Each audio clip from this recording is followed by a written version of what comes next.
Good evening साथियों, स्वागत है आपका the medical knowledge hub channel में। साथियों, पिछली क्लासेज में हमने डिस्कस की थी हार्ट के बारे में, हार्ट की स्ट्रक्चर के बारे में। नॉर्मली मैंने आपको बताया था कि हार्ट की स्ट्रक्चर क्या होती है। आज हम एक बीमारी के बारे में देखेंगे जिसका नाम है हार्ट फेलियर। मैंने आपको बताया था कि हार्ट की स्ट्रक्चर के अंदर एक एरोटा निकलता है, लेफ्ट वेंट्रिकल से एरोटा निकलता है। इस लेफ्ट वेंट्रिकल से जब एरोटा निकलता है तो यहाँ से दो कोरोनरी आर्टरी बाहर निकलती है। ये कोरोनरी आर्टरी का काम होता है हमारे हार्ट को ब्लड की सप्लाई करना। जब ये कोरोनरी आर्टरी हमारे हार्ट को ब्लड सप्लाई करती है, जिसकी वजह से हमारा हार्ट प्रॉपर तरीके से पंपिंग करने लगता है।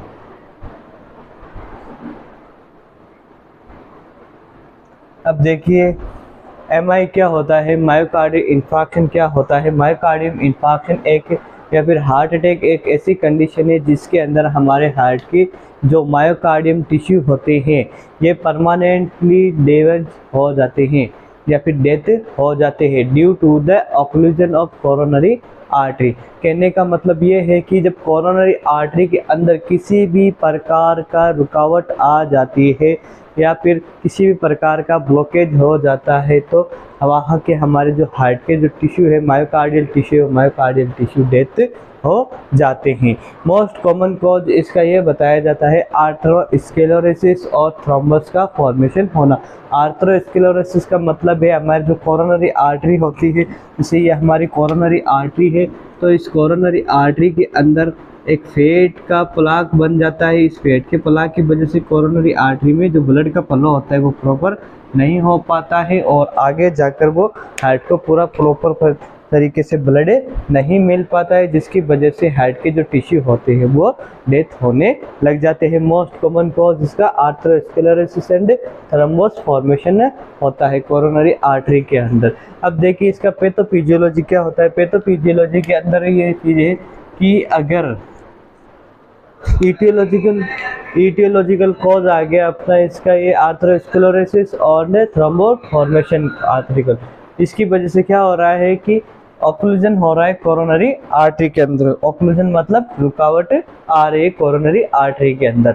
जब ऑक्लूजन हो रहा है तो जिसकी वजह से क्या हो रहा है, मायोकार्डियम को ब्लड की सप्लाई नहीं मिल पा रही है। जब मायोकार्डियम को ब्लड की प्रॉपर सप्लाई नहीं मिलती है तो क्या होता है कि ऑक्सीजन की प्रॉपर मात्रा प्रॉपर अमाउंट नहीं मिल पाती है। जब हमें मालूम है कि जब टिश्यू को प्रॉपर तरीके से ऑक्सीजन नहीं मिलता है तो टिश्यू में क्या हो जाती है, ऑक्सीजन की कमी हो जाती है। इस कंडीशन को बोलते हैं अपन हाइपोक्सिया, और हाइपोक्सिया होने के बाद में हो जाते हैं इस्चेमिया।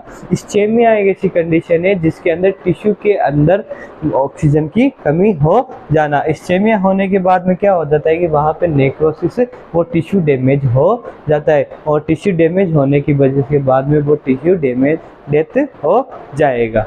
ठीक है, इसके बाद में हम इसके देखते हैं most common site of coronary artery. Most common site कौन सी होती है इसकी, लाडा left anterior descending coronary artery, left anterior descending artery.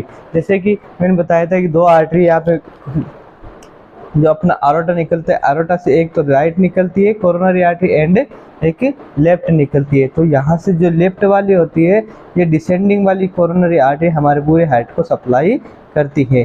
ठीक है, ये लेफ्ट डिसेंडिंग कोरोनरी आर्टरी का काम होता है हमारे पूरे हार्ट को ब्लड की सप्लाई करना। अब इसके अंदर किसी भी प्रकार का जब ऑब्स्ट्रक्शन आ जाता है जिसकी वजह से क्या होता है कि वहाँ पे ब्लड की सप्लाई नहीं मिलती है।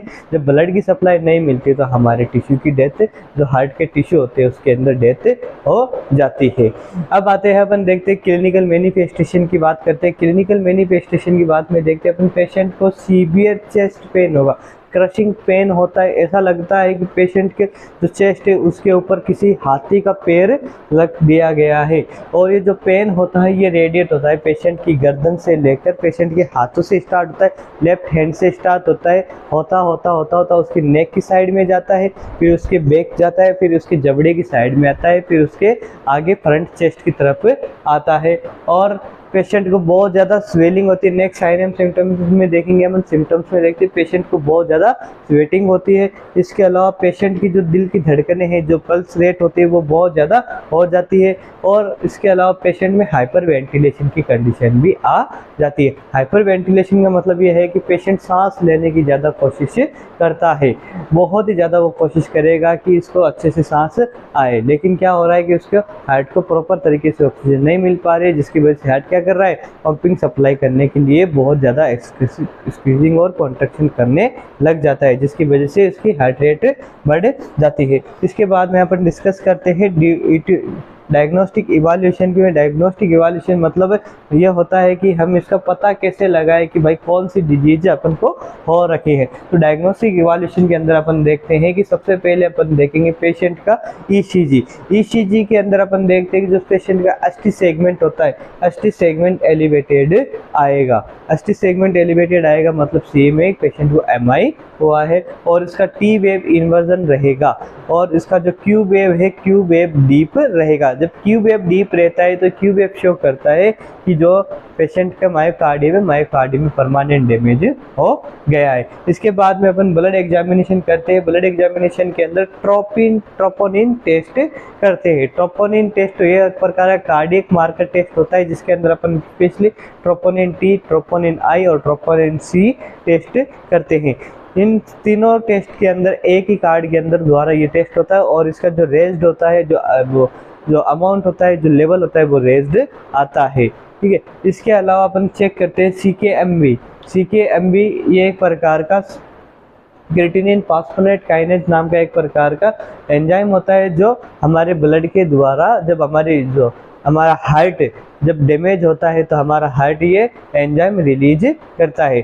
जब ब्लड वेसल्स डैमेज होती है या फिर हार्ट के टिश्यू डैमेज होते हैं तो ये एंजाइम हमारे ब्लड के अंदर रिलीज होने लग जाता है। तो हम चेक करते हैं सीकेएमबी का टेस्ट करते हैं, जिसकी वजह से क्या होता है सीकेएमबी हमारे ब्लड के अंदर बढ़ा हुआ मिलेगा। इसके अलावा लैक्टेट डिहाइड्रोजिनेट टेस्ट आता है। लैक्टेट डिहाइड्रोजिनेट टेस्ट भी इंक्रीज मिलेगा। इसके अलावा हम देखते हैं पेशेंट को ट्रेडमिल टेस्ट करवाते हैं। ट्रेडमिल टेस्ट मतलब उसको जो कार्डियक मशीन होती है, कार्डियक मशीन के अंदर अपन पेशेंट को कहते हैं कि आप इस पर रनिंग कीजिए।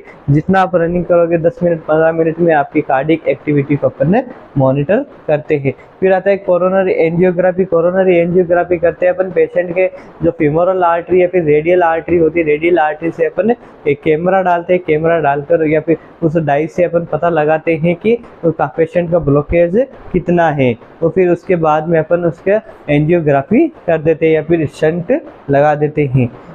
इसके बाद में अपन डिस्कस करते हैं इसके मैनेजमेंट के बारे में। मैनेजमेंट में सबसे पहले अपन पेशेंट की कंडीशन को असेस करेंगे। पेशेंट की कंडीशन को असेस करने के बाद में अपन पेशेंट को सेमी पाउलर पोजीशन प्रदान करेंगे। सेमी पाउलर पोजीशन मीन्स 45 डिग्री पे पेशेंट को अपन लाई डाउन करते हैं, और पेशेंट को ऑक्सीजन प्रोवाइड कराएंगे। मैक्सिमम 2 लीटर से ज़्यादा अपन पेशेंट को ऑक्सीजन प्रोवाइड कराई जाती है। इसके बाद में मेडिकेशन की बात करते हैं। मेडिकेशन के अंदर सबसे पहले आती है हमारे एस्पिरिन। एस्पिरिन क्या होती है, एंटीकोगुलेंट होती है। एंटीकोगुलेंट का काम होता है किसी भी प्रकार का जो थ्रम्बस फॉर्म्ड हुआ है ब्लड के अंदर, जो थ्रम्बस चल रहा है उस थ्रम्बस को डिसॉल्व करने का काम करती है। अपन पेशेंट को एंटीजी देंगे, नाइट्रोग्लिसरीन देंगे। नाइट्रोग्लिसरीन का काम होता है वेसो डायलेटर का। जो ब्लड वेसल्स जो कॉन्स्ट्रक्ट हो रखी है, यहाँ पे कॉन्स्ट्रक्शन हो रखा है, वेसो स्पाज्म हो रखा है, तो इसको वो डायलेट करने का काम कर रही है। अगर एंजाइन आए तो एंजाइना में पेशेंट का जो चेस्ट पेन है वो रिलीफ हो जाता है, लेकिन एमआई के अंदर नाइट्रोग्लिसरीन से पेशेंट का चेस्ट पेन रिलीफ नहीं होता है। तो इसीलिए अपन पेशेंट को मॉर्फिन का इंजेक्शन लगाते हैं। मॉर्फिन का इंजेक्शन इसलिए लगाते हैं क्योंकि मॉर्फिन एक प्रकार की ओपियोइड है।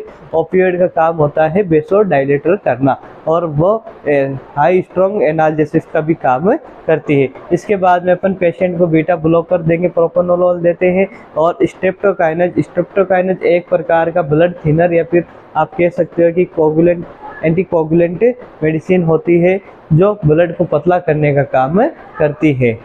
ओके दोस्तों, ये एक छोटा सा रिव्यू था जो मैंने आपको मायोकार्डियल इंफार्क्शन के बारे में बताया है, और अगर डिटेल से मैं कभी नेक्स्ट क्लास में कभी भी जब टाइम मिलेगा और डिटेल से भी मैं बताऊंगा आपको कि एमआई होता कैसे है, किस प्रकार से होता है। ये जनरली एमआई के बारे में बताया है मैंने। मायोकार्डियल इंफ्राक्शन होता क्या है, हार्ट अटैक क्या होता है। हार्ट अटैक के अंदर पेशेंट को क्या होता है कि जो कोरोनरी आर्टरी होती है, उस कोरोनरी आर्टरी के अंदर किसी भी प्रकार का ऑब्स्ट्रक्शन आ जाता है, जिसकी वजह से ब्लड का फ्लो आगे नहीं हो पाता है। जब ब्लड का फ्लो आगे नहीं पहुंच पाता है तो जो ब्लड हमारे हार्ट के जो टिश्यू होते हैं, स्पेशली मायोकार्डियम टिश्यू होती है, उनके पास में ऑक्सीजन नहीं मिल पाती है। जब टिश्यू के ऑक्सीजन नहीं मिलती है तो वहाँ के जो टिश्यू होते हैं वो डेथ हो जाते हैं, वो मर जाते हैं। जब टिश्यू मर जाते हैं तो हमारा जो हार्ट है वो अपना काम प्रॉपर तरीके से पंपिंग नहीं कर पाएगा। जब पंपिंग नहीं कर पाता है तो वो क्या करता है कि ज़्यादा पंप करने की कोशिश करता है। लास्ट के अंदर अगर इसको ट्रीट नहीं करते तो पेशेंट हार्ट फेलियर की वजह से मर जाता है या फिर एक्सपायर हो जाता है, पेशेंट की डेथ हो जाती है।